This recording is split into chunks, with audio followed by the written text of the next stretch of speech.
Mario Rivadulla presenta Teledebate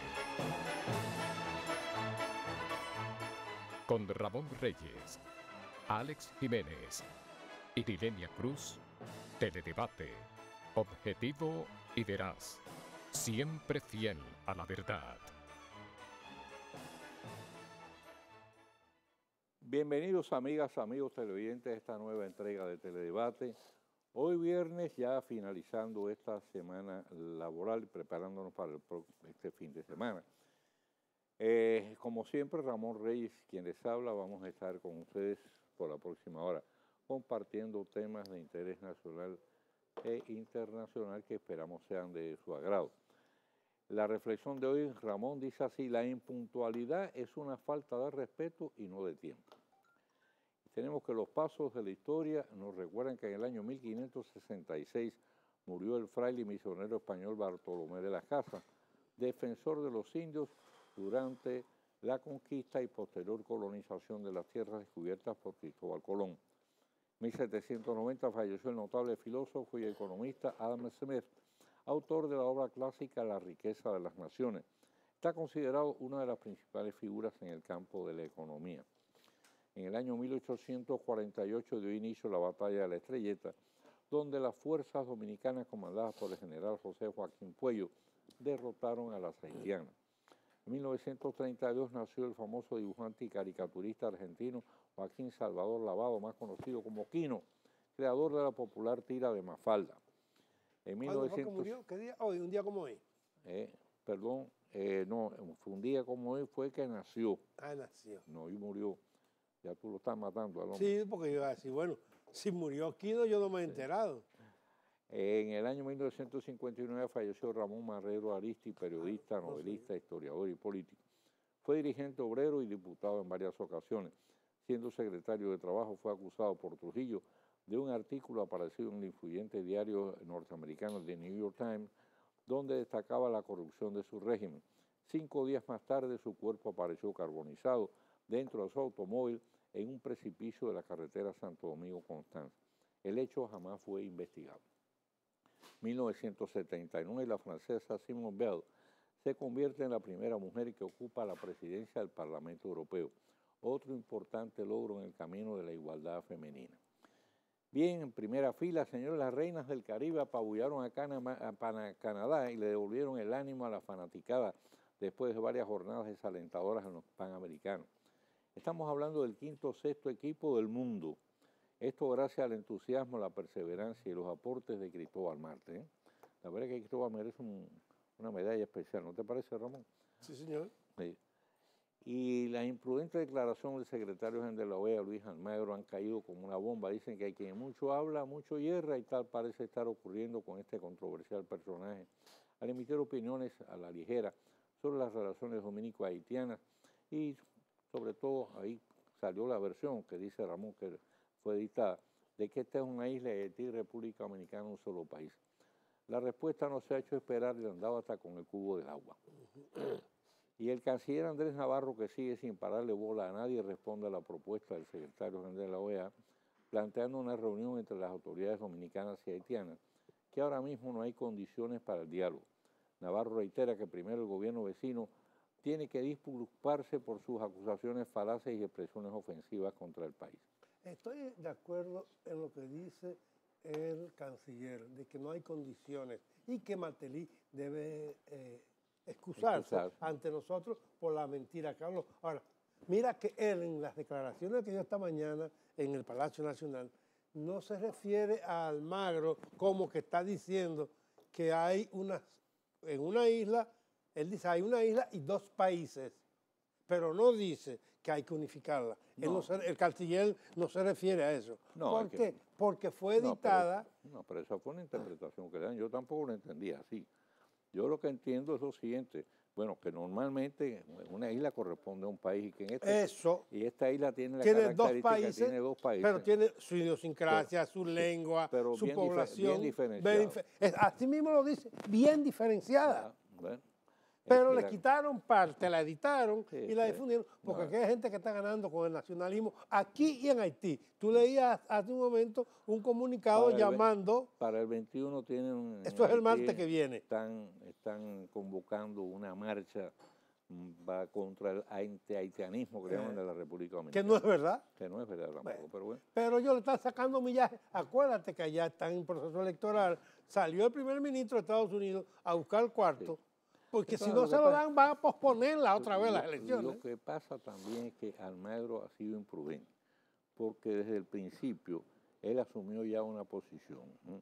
Y eso realmente no corresponde con el papel que uno le atribuye a la OEA. La OEA se supone que debe ser un elemento de equilibrio. Así es. Y este señor de una vez me hizo unas declaraciones totalmente parciales y prejuiciadas.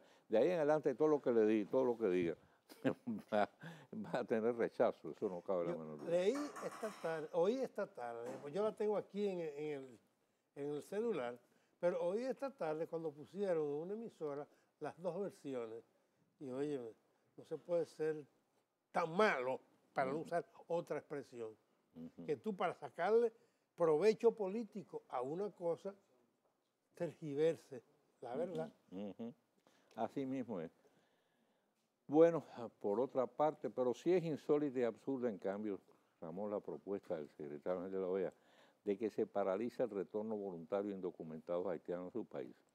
Pues, como bien expresa el doctor Roberto Rosario, presidente de la Junta, no solo estaría promoviendo la inmigración desordenada e ilegal, que es lo que con toda justicia se está tratando de controlar, sino que viola el derecho universal de libre tránsito de las personas. No solamente eso, mira,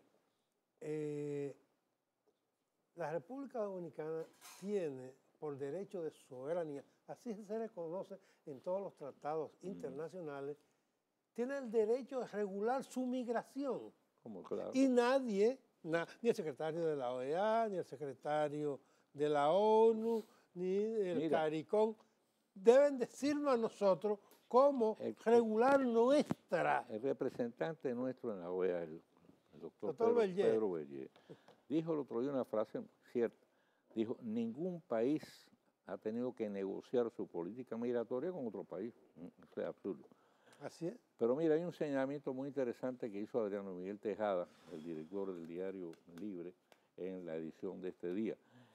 Adriano, que además de excelente periodista, es un destacado constitucionalista e historiador, plantea que el país debe cambiar su discurso frente a la campaña internacional en su contra, sustituyendo el argumento de la soberanía por el mucho más práctico y convincente de que somos un país pobre que no puede cargar con la mayor pobreza de otros. También. E instando a la comunidad internacional a que contribuya a que Haití pueda normalizar el proceso de registro de sus nacionales. Yo creo que es una sugerencia que merece ser considerada. Entiendo. Porque que sí. yo veo todos esos países en favor de Haití y resulta que entonces no hacen nada por ayudar a Haití, en ese sentido. Mire, los abogados Marcos Martínez están recusando a la jueza del tribunal que ventila la acusación por difamación interpuesta contra el mismo por la hoy vicepresidenta de la República, la doctora Margarita Cedeño de Fernández.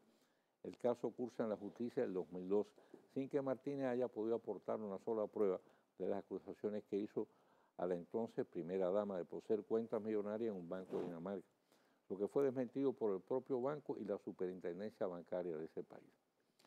Y por otro lado, le dictaron, Ramón, 1 año de coerción a los 8 empleados de aduanas implicados en el despojo de una maleta repleta de dólares no declarados y a una pasajera, y a esta por contrabando de divisas y lavado de activos. Al hacer la denuncia se dio cuenta que estaba implicado.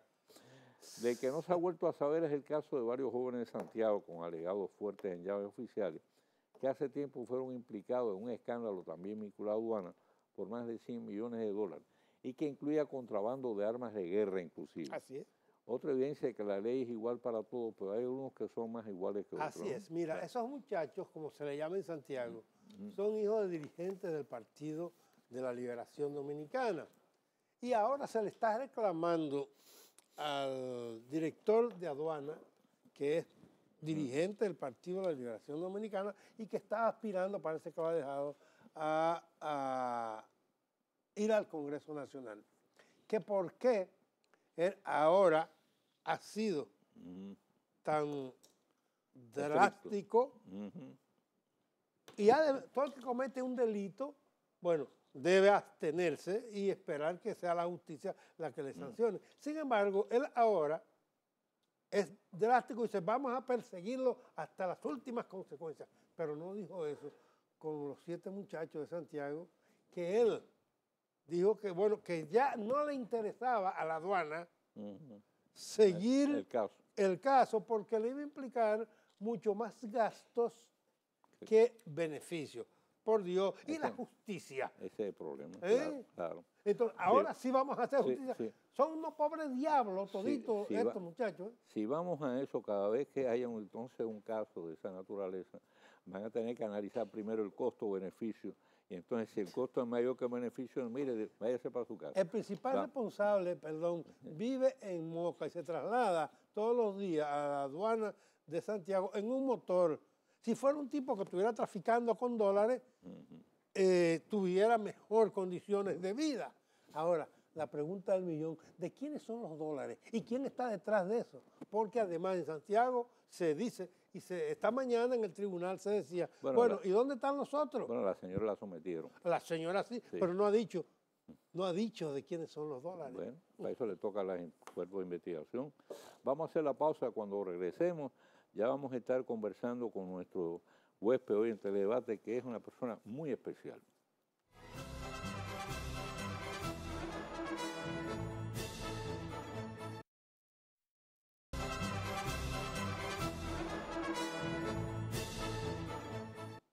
Bien, nos complace de manera muy especial recibir en Teledebate al doctor Wilson Gómez, magistrado del Tribunal Constitucional y quien anteriormente fue encargado del Registro Nacional de la Propiedad Inmobiliaria.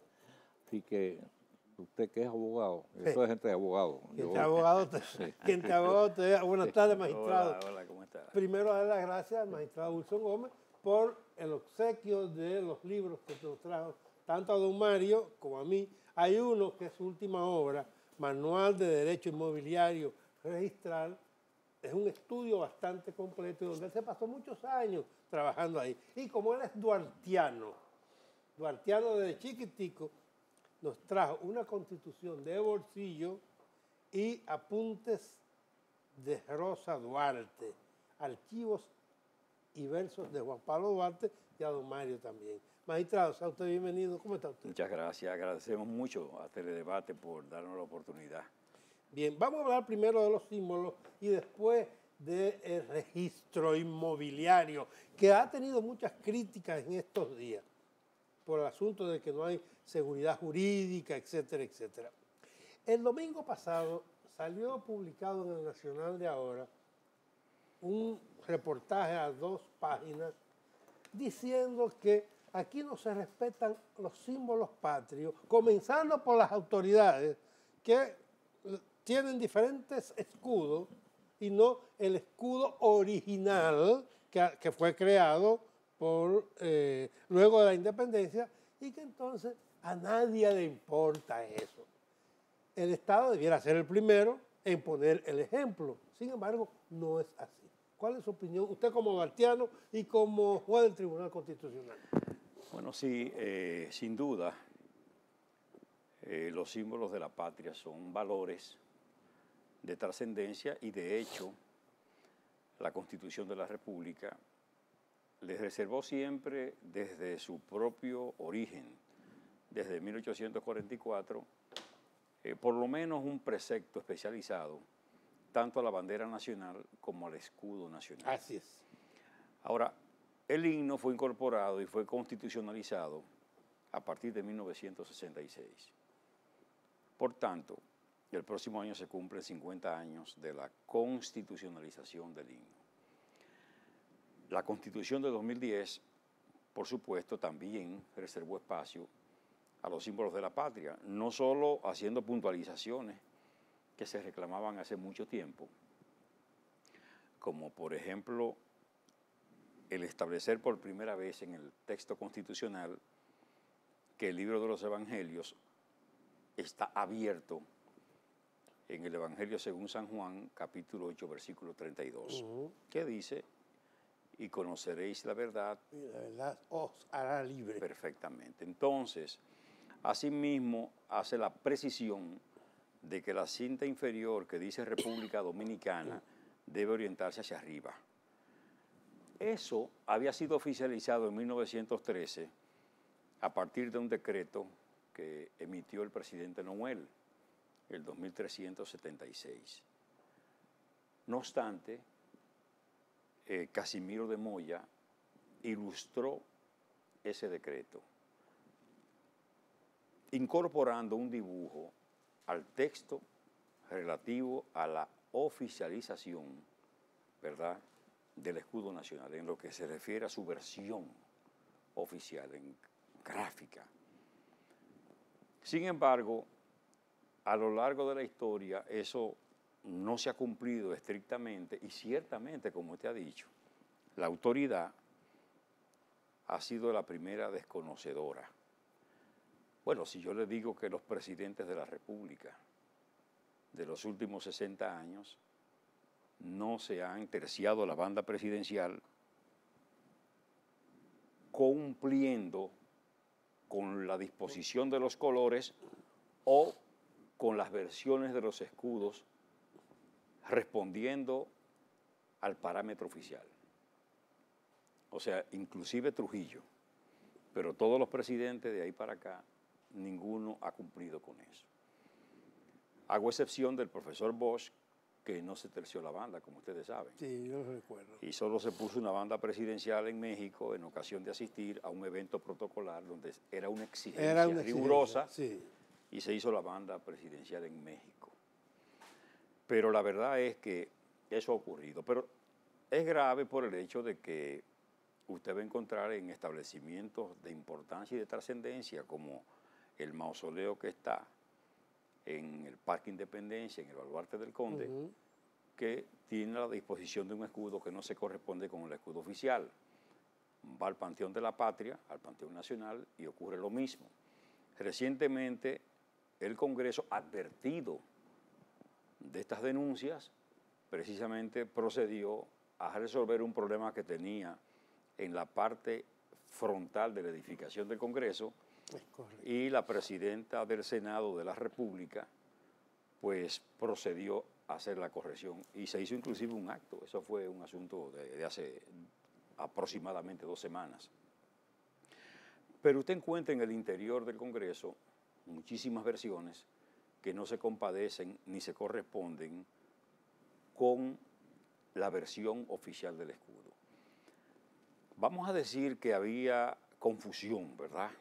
Pero bueno, pero la Constitución de 2010 tiene 5 años y esta Constitución hizo una precisión puntual al respecto.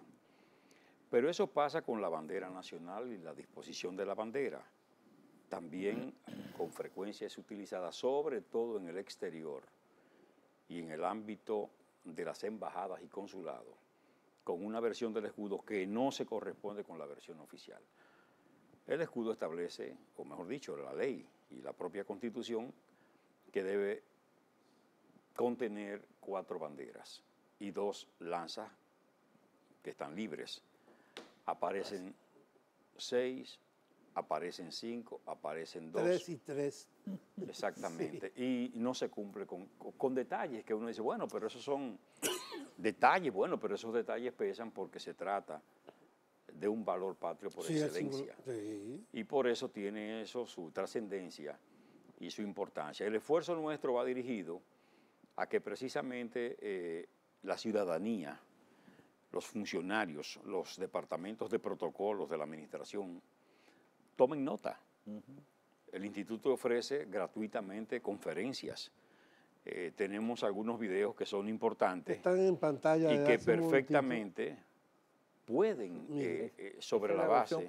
Esa es la versión correcta, sí. Es la versión correcta del escudo nacional. Ahí está todo bien dispuesto. Precisamente recuerdo cuando se reveló esa situación en el Congreso, creo que fue en el mismo periódico Diario Libre, aparecieron 2 páginas donde aparecen como 10 versiones diferentes. En el Nacional de Domingo fue. O en el Nacional fue. Sí. ¿Sabes lo que pasa? Yo he dicho con Ramón que este país es más o menos. Sí, más o menos. Sí. No, más que tenga 5 que 4, otra vez 3, no importa. Sí, hay mucho descuido, ¿eh? Sí, hay mucho descuido y ese es un asunto que no se puede permitir. Ya la Constitución de la República, inclusive en el artículo 63, manda como cuestión obligatoria que en los centros de enseñanzas públicos y privados se enseñe la Constitución y se haga énfasis en los valores patrios, en los símbolos de la patria, en los contenidos de moral y de cívica, como cuestión obligatoria constitucionalmente. Claro. Es el único caso donde la Constitución se refiere a una materia que debe ser impartida en el currículum, ¿verdad?, oficial de los centros públicos y privados, lo que significa que eso debe cumplirse, y eso lo establece el artículo 63, ¿verdad?, numeral 13 del texto constitucional, de manera muy categórica, porque se procura primero un mejor ciudadano, claro, que comienza por ahí conociendo las cuestiones emblemáticas de la patria, pero además se procura también, además de esa formación cívica, que haya un ciudadano que propicie de alguna manera una cultura de convivencia, de armonía y de paz. O sea, es un alto propósito que tuvo el constituyente para incorporar ese numeral 13 del artículo 63. Bastante largo. Sí, tiene mucho contenido, y en particular la impresión que tengo, claro, visto desde fuera, es que aquí en las escuelas, lamentablemente, el sistema escolar no profundiza en este caso, ni en la historia dominicana, ni realmente en los valores patrios, la importancia que tienen los valores patrios, que son en definitiva los forjadores de la nacionalidad. Así es. El tema se trata de manera muy superficial. Correcto. Sobre todo la cuestión histórica. El mismo caso de la vida y la obra de Duarte. O sea, al estudiante no se le dice concretamente cómo este joven se incorpora en un esfuerzo como todo un estratega, articula esa sociedad patriótica, la trinitaria, ¿verdad? Bueno, ayer se cumplieron los 177 años de su fundación. Y esa fragua, ese punto se constituyó en la cuna del origen de lo que fue la fundación del Estado Dominicano, de la República Dominicana, y que Duarte se formó, si bien intelectualmente, también militarmente. Y la sociedad secreta fue un grupo, si bien cívico, patriótico, también militar. Y que esa gente, todos los compañeros de Duarte y él, tuvieron experiencia militar. Sí. De modo y manera que Duarte incursiona como cabo, sale como oficial, como coronel. Coronel del ejército haitiano. O sea, él entra en el ejército haitiano para adquirir experiencia. En la Guardia Nacional, claro. Pensando lógicamente después en la necesidad que iba a tener de incorporar la lucha armada a favor de la independencia. ¿Y le sirvió? Sí, pero claro, él estaba tan convencido y sabía que venía, claro, porque cuando él viene de Europa, trae entre sus libros El uso de las tres armas, un libro, trae uno sobre táctica de artillería, trae otro sobre la esgrima, que no era un deporte como hoy, el asunto de la espada, sino que era un recurso de guerra. Él sabía realmente que tenía que incorporar ese elemento trascendente en ese proyecto y en ese esfuerzo. Y comandó a Santo Domingo, Duarte. Y comandó también, conjuntamente con Santana, adjunto, ¿verdad?, el ejército expedicionario del sur con asiento en Sabanaboy y Baní, en las luchas contra las fuerzas haitianas en el sur del país, lo que significa que era un militar acabado en ese orden, porque se le asignaron tareas que eran tareas de primer orden. ¿De qué se preparó? Claro, claro. Vamos a hacer una pausa con su permiso y regresamos.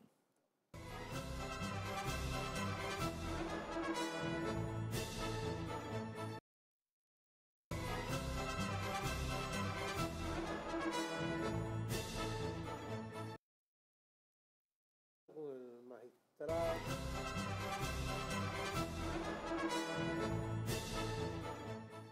Bien, luego con esta pausa seguimos conversando con el magistrado Wilson Gómez, magistrado del Tribunal Constitucional, quien vino a hablar con nosotros de los símbolos patrios, pero también del derecho inmobiliario registral.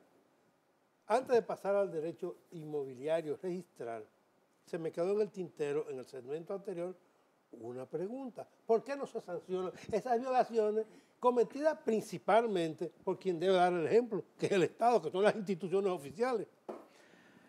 Bueno, no hay duda de que hay el desconocimiento de la existencia de instrumentos legales sancionatorios, como la Ley 360 de 1943, que establece sanción para la irreverencia, el leve, por decir de alguna manera, irreverencia y respeto a un símbolo, no detenerse ante la subida o bajada del lienzo nacional, de la bandera, o si se interpreta el canto patrio en un acto público, no rendir el debido tributo, etcétera.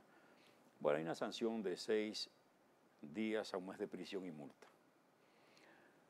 La sanción es mayor si hay una irreverencia asimismo de un grado importante. En ese caso, la sanción va de 3 meses a 1 año y multa. Por supuesto, el hecho de que sean disposiciones que están dentro del marco de las disposiciones de la tiranía hizo que algunas personas, pues, por desuso, prácticamente casi derogaran las disposiciones. Ahora en el Congreso Nacional hay un proyecto que creo que fue sancionado por las cámaras, que es una ley de símbolos patrios que trabajamos en el Instituto Duartiano conjuntamente con la Comisión Permanente de Efemérides Patrias, que la vio, la Academia de la Historia, tratadistas de la materia, en fin, todo el que tenía interés y algunos legisladores que en los últimos 30 años habían hecho algún tipo de proyecto, bueno, pues se aprovechó todo lo que significaban esos contenidos y se articuló ese proyecto, lo que significa que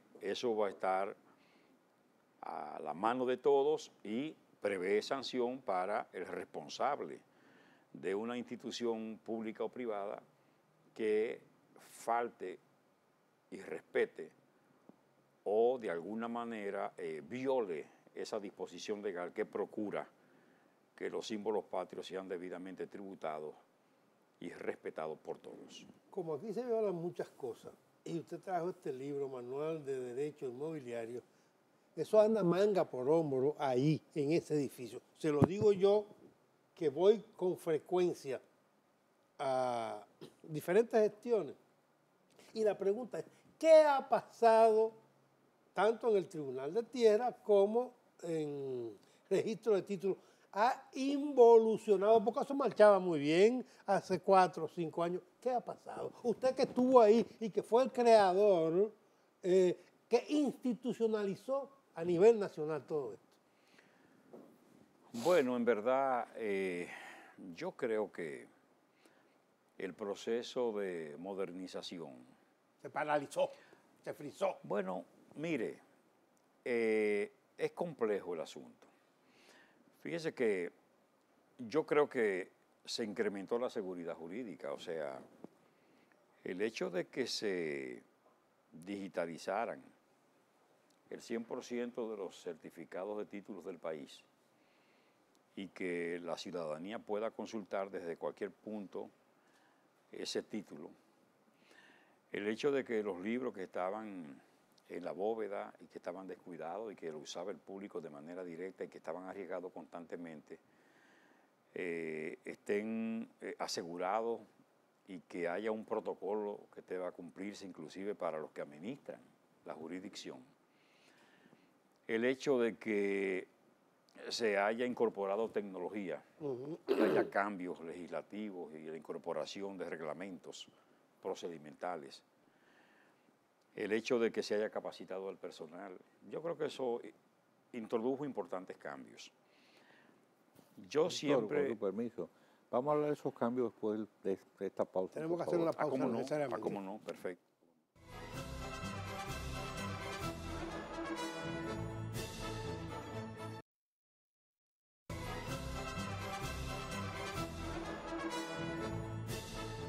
Bien, doctor, apenas nos quedan 3 minutos. Nos quedamos en el segmento pasado hablando de registro. Bueno, sí, en definitiva se ha hecho un esfuerzo. Yo pienso que los niveles de seguridad se han incrementado, ahora naturalmente. Pienso también, y siempre he dicho, que la jurisdicción inmobiliaria, todo el mundo, o sea, todos los órganos, desde abogados del Estado que depende del Poder Ejecutivo, hasta los registros, mensuras catastrales y los tribunales que dependen del Poder Judicial, los servidores tienen que tener plena conciencia respecto de la naturaleza de su función. Todos, del más grande al más pequeño, por cuanto la seguridad jurídica y la seguridad de despacho o de los negocios del país depende en buena medida del funcionamiento de la jurisdicción inmobiliaria. Yo creo que tenemos un buen sistema registral, se entiende que es el mejor sistema de cuanto existen por su nivel de seguridad, por lo que significa, por la protección que del Estado, por concentrar en ese sistema todos los órganos y ser en consecuencia autosuficiente. Solo falta esa vocación de servicio, la conciencia plena de que todas las inversiones, las turísticas, las económicas importantes, las inversiones, el techo para una familia, las cuestiones hasta de las enfermedades, porque la gente recurre frecuentemente a la hipoteca para resolver un problema de salud. Hay que tener conciencia de que eso necesita, aparte de la seguridad, el despacho pronto, lo que se dice la seguridad de tráfico inmobiliario, para seguir fomentando el crédito territorial. Y el país, por un lado, alcanza desarrollo, crecimiento económico, pero al mismo tiempo contribuye con la seguridad jurídica nacional. O sea, hay que tener conciencia de que no se trata de una oficina más, sino de una dependencia que impulsa esa seguridad, esa estabilidad y el desarrollo económico. Seguridad y eficiencia. Las dos cosas tienen que combinarse, porque usted no puede procurar seguridad jurídica y una exigencia tan extrema que exponga al ciudadano precisamente a verse afectado por la inseguridad, sino que tiene que armonizarse, por un lado, la exigencia y la seguridad, al mismo tiempo armonizándola con el pronto despacho, el despacho oportuno de los expedientes. Doctor, muchísimas gracias por haber estado con nosotros. Para nosotros es un honor estar aquí en Teledebate. Muchas gracias. Es un motivo de orgullo que usted esté con nosotros. Muy amable. Así que esperamos en cualquier momento que usted pueda acompañarnos de nuevo. Será un honor para nosotros. Y la gracias por los obsequios. No, claro. Hacemos la pausa y regresamos con el tiro rápido hoy.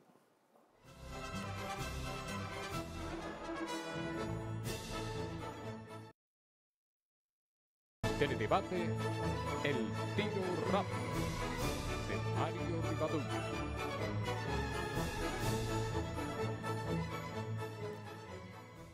La extrema tensión a que están llegando las relaciones entre la República Dominicana y Haití requeriría la intervención de un mediador equilibrado y justo que se mantenga equidistante en cuanto a preferencia a favor de ambos países, que pueda tender a limar asperezas. Este debiera ser el papel de la OEA y en particular de su secretario general, el uruguayo Luis Almagro. Lamentablemente no está siendo así. Por el contrario, el señor Almagro desde el inicio no ocultó su parcialidad a favor de la postura del gobierno del señor Martelly y su repudio al país y a su política migratoria.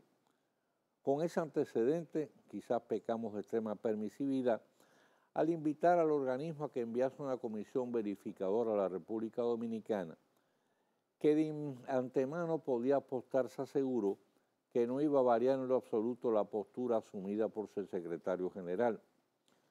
Por más protestas de que emitirían un juicio justo, después de haber dicho que se tomarían un tiempo razonable para evaluar la información recogida aquí y en Haití sobre la aplicación del plan de regularización y naturalización puesto en ejecución por el gobierno del presidente Danilo Medina, el señor Almagro, mostrando una sospechosa y condenable precipitación, no perdió tiempo en emitir nuevos juicios parcializados contra el país. En esta oportunidad emitió una opinión que pudiera dar lugar a interpretaciones muy conflictivas, al señalar que vivimos en una isla y una isla es un solo país, cuando la realidad es que, por el contrario, somos dos pueblos bien diferenciados a los que solo nos une la obligada geografía, la negritud y la condición de país pobre pero de muy distinto nivel de organización, institucionalidad y desarrollo económico, que en nuestro caso mantiene vivas sus esperanzas de progreso en absoluto contraste con el Estado fallido e intervenido que ocupa el otro lado de la frontera. Más aún, el secretario general de la OEA extiende sin el menor recato la garra intervencionista al plantear nada más y nada menos que se ponga freno al proceso de salida voluntaria de los haitianos indocumentados, la mayoría de los cuales posiblemente no pudo acogerse al plan de regularización porque su gobierno no les dotó de los indispensables documentos de identidad. Un proceso que se ha venido efectuando en orden, con todas las facilidades otorgadas en forma gratuita, incluyendo el traslado de sus ajuares, con las mayores garantías y absoluto respeto a los derechos humanos. Con su actitud es evidente que ninguna propuesta del señor Almagro pueda ser acogida y tomada en serio por el país, mucho menos acudir a un diálogo con el gobierno haitiano, cuyo presidente y canciller no han vacilado en mentir en la forma más descarada, al tiempo de llenar de improperios a un país vecino que siempre ha sido solidario frente a su infinita tragedia. No es de extrañar, por consiguiente, que el canciller Andrés Navarro esté exigiendo al gobierno de Martelly una previa excusa antes de sentarse nuevamente a la mesa del diálogo, que él ha viciado con una actitud ausente de toda sinceridad. La tensión hay que bajarla. Impuestos a compartir el mismo espacio geográfico, lo sensato y razonable es negociar cualquier punto en discrepancia, buscarle la vuelta a los problemas y sustituir el ánimo conflictivo por una relación respetuosa e inteligente que sobrepase los simples niveles de cortesía para avanzar por senderos de concordia. ¿Y por qué no? Amistad y cooperación en beneficio mutuo. Pero se necesitará un mediador imparcial y desprejuiciado para dar los primeros pasos en esa dirección. Dos condiciones que lamentablemente no concurren en el señor Almagro, el cual ha quedado automáticamente descalificado para desempeñar ese papel, que es el que en realidad le correspondería y cabía esperar de él. Y quizás también haya que esperar que ya no esté en el poder Michel Martelly, cuya catadura moral ha demostrado ser tan cuestionable y quebradiza. A todos los amigos televidentes, como siempre, nuestros mejores deseos, mayores bendiciones y un excelente fin de semana. Y recuerden que por ahí viene ese excelente programa que es Contacto, a cargo de nuestro colega Rafael Ovalle, así que no se muevan y no se lo pierdan.